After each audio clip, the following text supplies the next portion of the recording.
Hi, welcome to Golf FM. This is a test about the Callaway Ai300 Apex iron, and I'm putting it up against Taylormade's QI.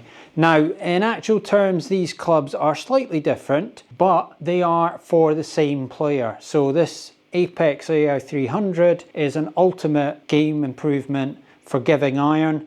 It is completely forged ahead, and the QI from Taylormade is Taylormade's equivalent of the maximum game improvement iron. So two heavyweights going up against each other. It's always good to get a Taylormade and a Callaway fight. They don't like each other and they're always trying to outdo each other. The same customer is going to be looking at the Ai300 as they are the QI. And so yes, there's a price difference and yes, there's a material difference, but the two are going to be considered by the same person. In terms of a 7-iron set, you're looking at £1,200 and about £1,000 for these. So it's about a £200 difference most places for the irons, and that is covered by the fact that the QI is just a cast metal head, lots of bits and pieces going on inside it, but the Callaway is a completely forged head in a game improvement style, and that is quite unique in a way. There's not many clubs out there that do that. Generally, because of the cost implications, it does send the cost up. Quite often in the players distance market, like the P790s, I530s, all that kind of iron, they have forged faces and generally don't have the whole thing as a forged iron head, which again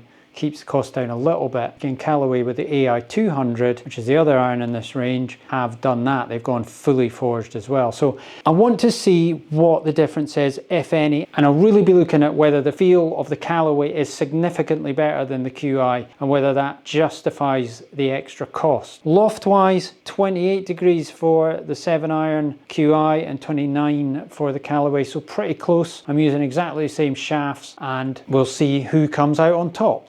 Okay, so in terms of looks, let's have a look side by side. So when I put them down, my first impression is that the Callaway looks slightly smaller. I've always said that the QI from Taylormade is quite a big lad, and that is maintained against this. So the club head looks shorter in the Callaway. I'll maybe give you exact measurements as well because I've got my wee device. It'd be a shame not to use my wee measuring device, so I'll put those up on the screen. It doesn't really matter what the exact measurements are. It's quite easy to tell just by looking at it. The QI is a little bit bigger looking. Top line, I'll do the measurements, but in my opinion, the QI looks marginally thicker than the Callaway, but it may just be that it's flatter on the top and that the Callaway is a bit more rounded off on either side. It's quite hard to measure the top line, especially when they get rounded. In general terms, it looks fractionally smaller. It's not that much smaller, but it is a little bit. In terms of the looks on the back, I would say I prefer personally the Callaway. I think it looks slightly more lower handicap type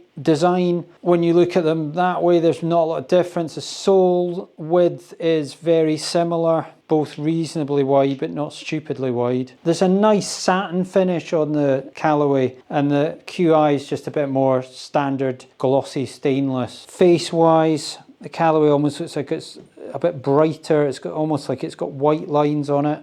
I don't think, no, they aren't coloured in, it's just the finish. And the Taylormade just looks like quite a grey look to the face.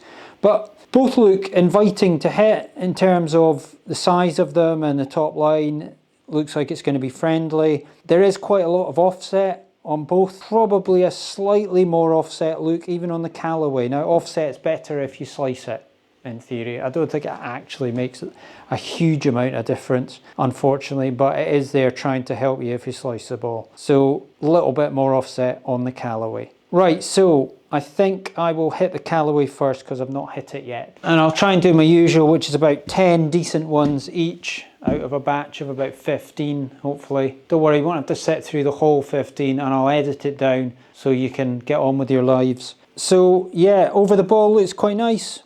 Doesn't look overly chunky, but just quite a lot of offset is the thing that I notice. Bit necky. Don't count that. Here we go. Sweaty mess by the end of it. That was a good strike, maybe a touch left. No, not too much. That felt really nice. That felt really soft. I used a forged set. I used Ping Blueprint S and they're fully forged. That felt powerful, but soft. It's hollow bodied this, and all the weight is round the sides just to help on mishits. It gives it the chance to have quite a thin, slightly springy face to give it even more distance. That's what the QI is doing as well. They've got that cat back design they call it as well, so it's all enclosed as well.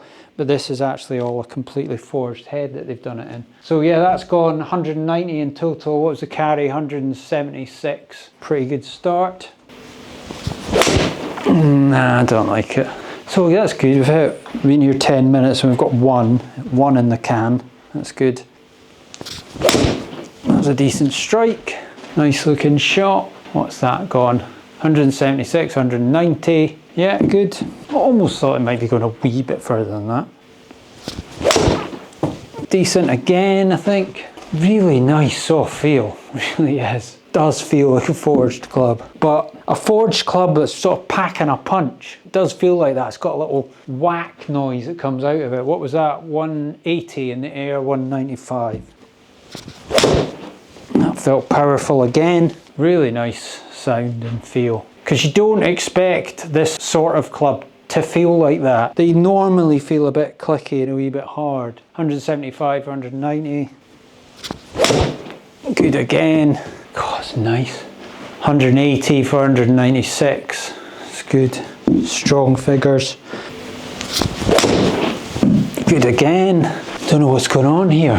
Utter disbelief that I've got a rerun of counting shots in the bag. 183 for 199. That's good. Decent, I think. Count it. 178 for 195.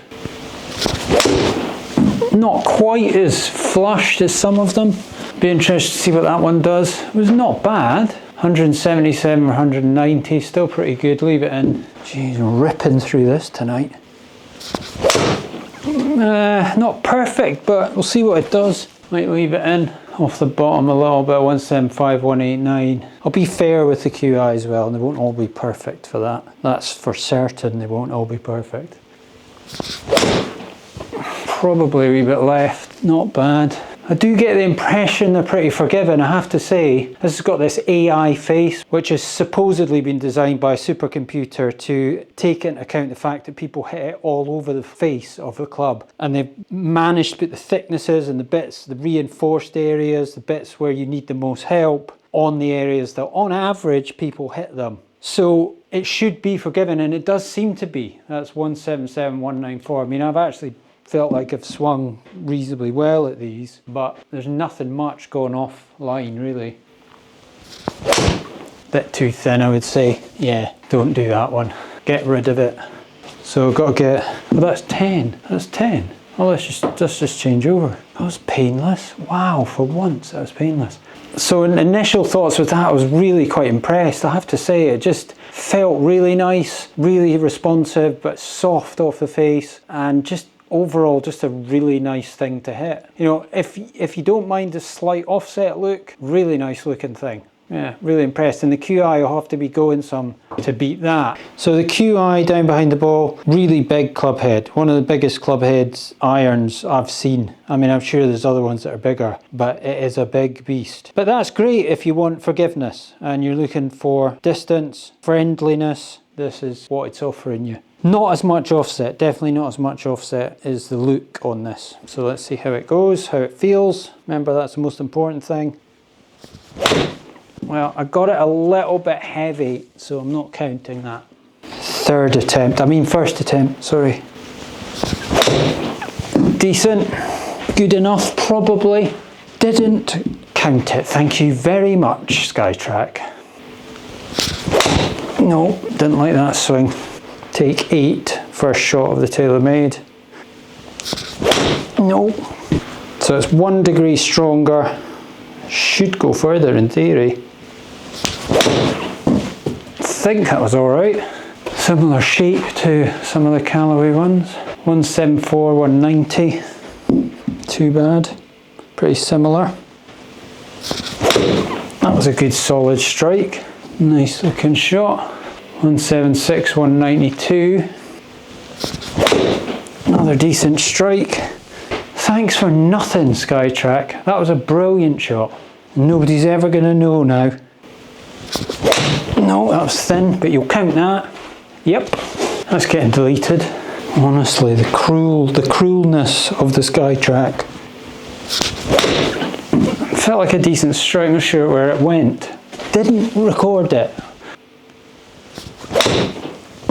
Yeah, it's not as satisfying to hit. That's what I'm finding overall. You really can notice the softness. I did wonder if you would be able to. I thought you probably would be able to. And I'm not just telling myself that. It is just not quite as nice to hit. Is it 200 pounds less nice to hit? I don't know. I'll keep hitting. But that's gone 178, 192. It's just a cast metal, but it's got speed foam inside it. It's got various layers to try and dampen the vibration, try and give it a softer feel, but it can't get away from the fact that it is a harder surface that is coming off than the softer forged metal.